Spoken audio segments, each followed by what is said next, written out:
अस्सलामुअलैकुम वरहमतुल्लाहि वबरकातुहू। जनाब मोहतरम, मैं TLP सदर PP 241। आज साड़ी एक चिश्ती मीटिंग है, UC की बाडी बनानी है, वो वास्ते असी ट्रक से जा रहे हैं। तमाम हजरात देख सो बहुत मजा से इंशाल्लाह बाडी के मैंबर भी तुहानू दसा है केड़े हैं, तो वो भी मीटिंग भी तुहानू विखाई जासी। एक दोस्त की इंतज़ार है, वो आ रही है थोड़ी देर बाद इंशाल्लाह आंदा है, तो असी तुहानू चलते हैं। बस तैयार हो कर ईशा तो बाद मीटिंग है, थोड़ी देर बाद चलने हैं इंशाल्लाह। वो आ गए मोहम्मद इमरान साहब। आओ भाईजान, अस्सलाम वालेकुम। ना क्या हाल चाल है? तैयार हो? चलिए ठीक है, हम चिश्तियों के लिए निकल रहे हैं, तो इंशाल्लाह आपको वहाँ पहुँच के सारा मनाजर दिखाएंगे इंशाल्लाह। बहुत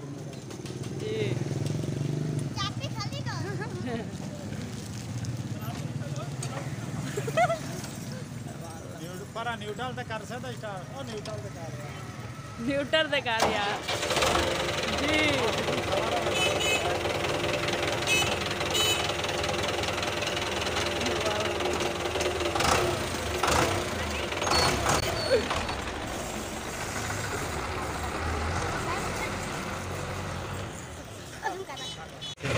जिस तरह आपको पता है कि हम आज चिश्तियाँ आए हुए हैं, बर्गर खाएंगे, CFC पे रुके हैं, तो अभी इंशाल्लाह हम उतर रहे हैं, गाड़ी आगे लगाएंगे। तो ट्रैक्टर पे आज हम घूम रहे हैं। वाह, CFC के साथ ही ये ट्रैक्टर पे आज हम आए हुए हैं बर्गर खाने भाई। CFC पे ट्रैक्टर TLP सदर PP 241। आज जिस तरह आपको पता है कि मीटिंग भी है, ये भाई शहजाद है, ट्रैक्टर को बैक लगा रहा है, तो इसी तरह हम पहुंच चुके हैं चिश्तियाँ में। इंशाल्लाह थोड़ी देर बाद हम चलेंगे आगे, जहां मीटिंग है यहाँ बर्गर खा लें, उसके बाद आगे चलते हैं। तमाम दोस्त हमारे साथ।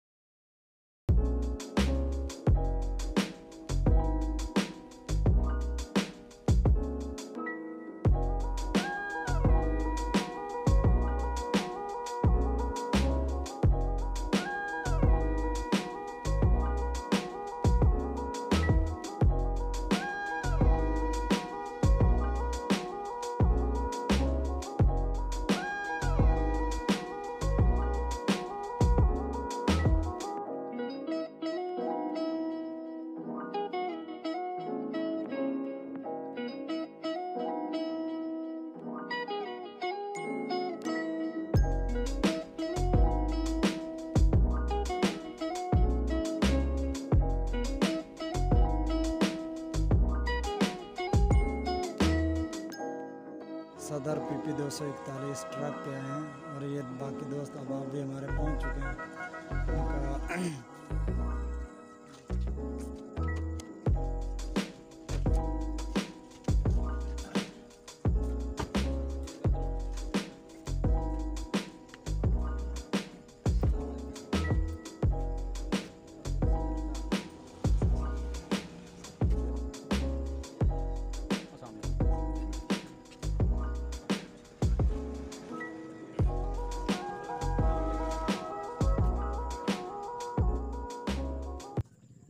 गदा है कि नहीं तू शाहिद आलम का, गदा है कि नहीं फितरत में तेरी ज़ौक़ वफ़ा है कि नहीं। सुभान अल्लाह। और ये सोच के आता है तेरा रिज़्क़ कहाँ से,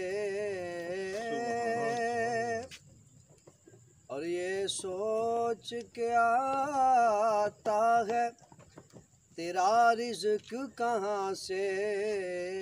ये मेरे आका, ये मेरे मदनी की निस्बत का सिला है कि नहीं।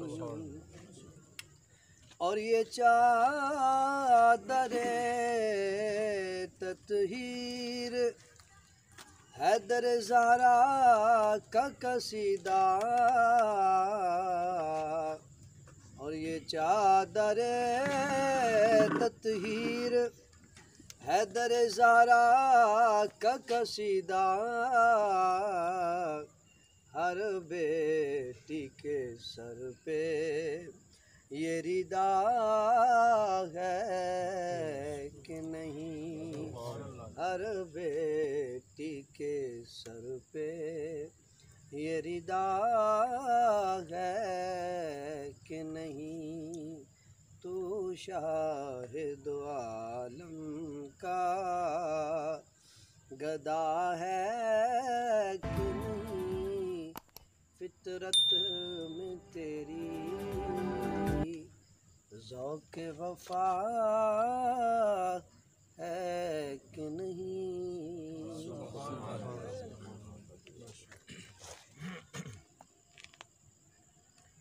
जो मोहम्मद जावेद रसूल तहसील हासिलपुर से, ये सारे दोस्त आपसे पहले आपको बता दिया गया होगा, ये सारे दोस्त चक नंबर 95 स्कूल वाला बख्शर खां के करीब दोस्त हैं, मैं वहाँ जाता रहता हूँ।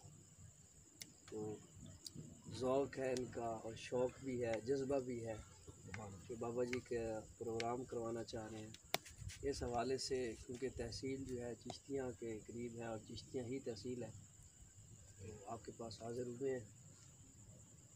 बाबा जी के टाइम के हवाले से दोस्त हैं, ये अपना तारुफ भी करवाते हैं और मामला जैसे फिर आगे जो एक लीगल तरीका है उस तरीके से आप रहनुमाई फरमाएँगे।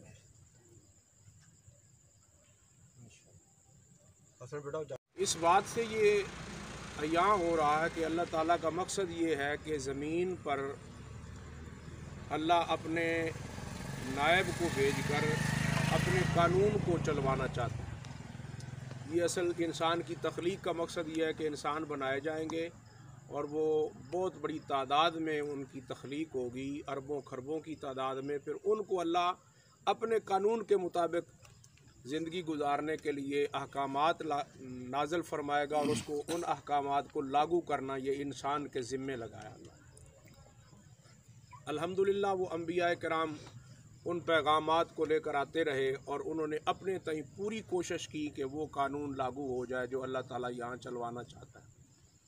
सबसे आखिर में हमारे नबी अकरम सल्लल्लाहु अलैहि वसल्लम जलवागर हुए और अल्लाह के उस कानून को न सिर्फ़ आपने सुनाया, बयान किया तहरीरी सूरत में, वो हमारे सामने कुरान पाक की सूरत में मौजूद है, बल्कि हुजूर ने रियासत मदीना की बुनियाद रख कर बाकायदा तौर पर वो कानून जो कानून इलाहिया था उसको अल्लाह के महबूब ने चला कर दिखाया।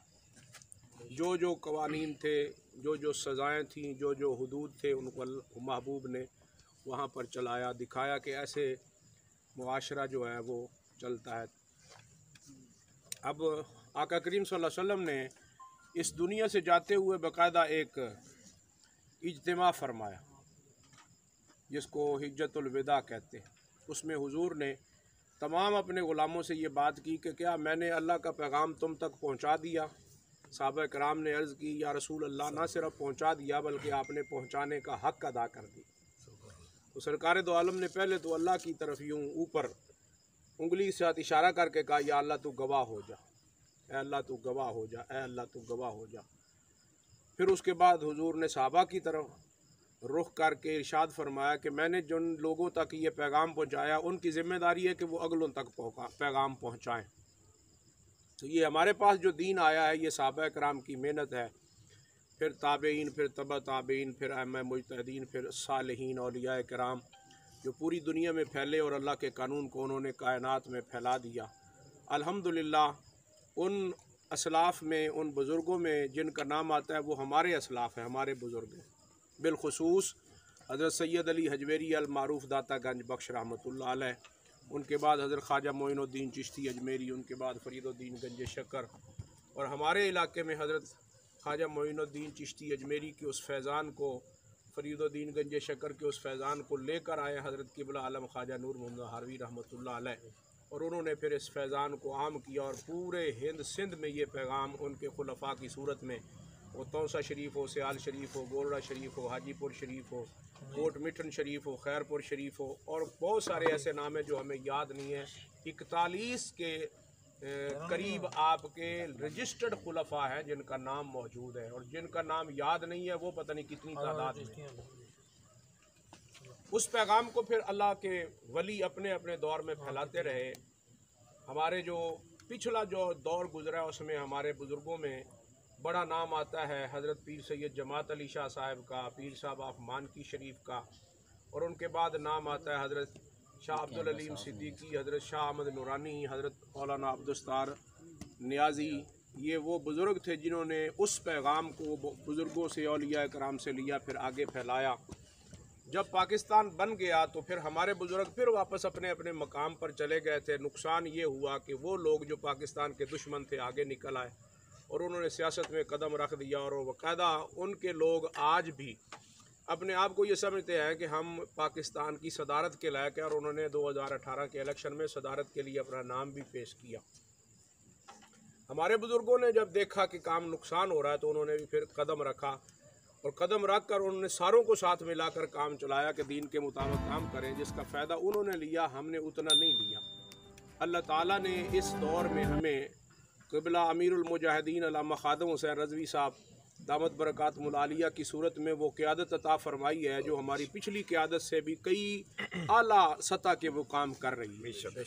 अल्लाह ताला हमें एक बार वो उरूज अल्लाह ने अता फरमा दिया है ख़त्म नबूवत के हवाले से और नामूस रिसालत के हवाले से, जो शायद हमने अपनी आंखों से इससे पहले नहीं देखा। हमारे बुज़ुर्गों ने, हमारे वालिदैन ने देखा हो तो हमें उसका इल्म नहीं। हमने जो, मेरी तकरीबन 55 साल के करीब उम्र है, मैंने अपनी आंखों से वो दौर नहीं देखा जो आज मैं अपनी आंखों से देख रहा हूँ। तो क़यादत भी हमें मुखलस मिल चुकी है और उनको अल्लाह ने बसारत के साथ बसीरत भी आला अता फरमाई हुई है। न सिर्फ़ पाकिस्तान की जो सतह के लीडर हैं उनमें हमारे लीडर का शुमार होता है, बल्कि अल्हम्दुलिल्लाह जो पूरी दुनिया के सबसे बड़े बड़े लीडर हैं वो भी हमारे लीडर के नाम से भी कांपते हैं, डरते हैं। उन्होंने अल्लाह ताला के ख़ास फजल व करम व हुज़ूर की नज़र इनायत से दीन के पैगाम को अब इतना आम कर दिया है कि बच्चा बच्चा जिसको अभी तक शायद अपने बाप का नाम सही तौर पर याद नहीं, वो लब्बैक का नारा लगा लेता है। हमने कई बार लब्बैक या रसूल अल्लाह, लब्बैक लब्बैक लब्बैक या रसूल अल्लाह, लब्बैक लब्बैक लब्बैक या रसूल अल्लाह, लब्बैक। हमारे वो कायद अनथक भी हैं अल्हम्दुलिल्लाह, बेपनाह मेहनती हैं।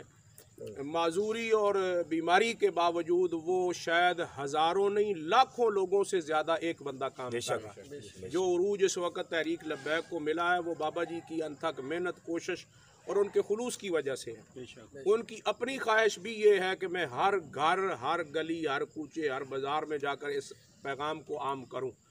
लेकिन अब चूँकि एक इंटरनेशनल सतह पे हमारे लीडर का नाम भी है, काम भी है, हम महसूस करते हैं कि इस जैसे लीडर का किस तरह चुनाव करें कि हम इनको किन किन मकामात पर ले जाएं, कहाँ कहाँ मुनासिब है। तो पिछली मीटिंग मरकज़ी जो हुई थी उसमें भी मेरी शमूलियत थी, अब भी हुई है 21, 22, 23 को बाबा जी की ज़ियारत भी की, गुफ्तगू भी हुई, मशावरत भी हुई। उसमें भी बाबा जी ये चाहते हैं कि मसलन ऐसे किसी दोस्त ने अगर कोई बात की है तो बाबा जी ने ये कहा मैं बावलपुर में नहीं आऊँगा, मैंने मुल्तान में नहीं आना, मैंने कराची में नहीं जाना, यानी वो खुद चाहते हैं कि मैं जाऊं, लेकिन हालात, वो जो हालात हैं उसके मुताबिक वहाँ की तंजीमात ने खुद फैसला करना होता है कि हमारे हालात कैसे हैं, हम उसके मुताबिक अपने बुज़ुर्गों को यहाँ लाएं तो क्या फ़वायद होंगे और अगर हम उनको संभाल ना सकें तो क्या नुकसानात होंगे। ये सारी चीज़ें सामने हैं। अब अल्हम्दुलिल्लाह तकरीबन यूँ समझ लें कि पिछले चंद महीनों से तहरीक लब्बैक का बेतरतीब काम शुरू हो गया है। पहले जो काम था वो तरतीब के साथ नहीं था, वो गैर तरतीब काम था, जैसे ज़रूरत पड़ी वैसे काम कर लिया, जैसे ज़रूरत पड़ी वैसे काम कर लिया। अब अल्हम्दुलिल्लाह तरतीब से काबीना बन चुकी है, फिर शूरा बन चुकी है, फिर उससे नीचे सूबाई काबीना बन गई है, फिर उसके नीचे डिवीजनल काबीना बन गई है, उसके नीचे फिर ज़िली जो है वो काबीना बन गई है, फिर आगे ज़िले को टारगेट दिया हुआ है कि आप जितनी पीपी हैं उनको और पीपीओ को आगे टारगेट है, जितनी यूनियन कौंसिल है उनकी बाडियाँ बनाएं। हम ये चाहते हैं कि जिस इलाके में बाबा जी आएँ वहाँ ज़िले से लेकर पीपी और पीपी से लेकर यूनियन कौंसिल की सतह तक तमाम बॉडीज़ मुकम्मल हो चुकी हों, हमारे अपने अफराद अपने कारकुन हज़ारों की तादाद में हों, हमें किसी और को बुलाने की ज़रूरत ना हो। तो हमारे जब कायद आते हैं, तशरीफ़ लाते हैं, तो लाखों की तादाद में कहीं कहीं अल्हम्दुलिल्लाह जलसा होता है और कभी हज़ारों का तो मजमा अल्हम्दुलिल्लाह होता ही है। तो अगर हज़ारों और लाखों को कंट्रोल करने के लिए हमारे पास हज़ारों कारकुन नहीं होंगे तो उसमें भगदड़ मच जाएगी, कोई ख़राबी पैदा हो जाएगी, या खुदा न खास्ता को सिक्योरिटी जो मामलात हैं उसमें भी कोई गड़बड़ हो सकती है।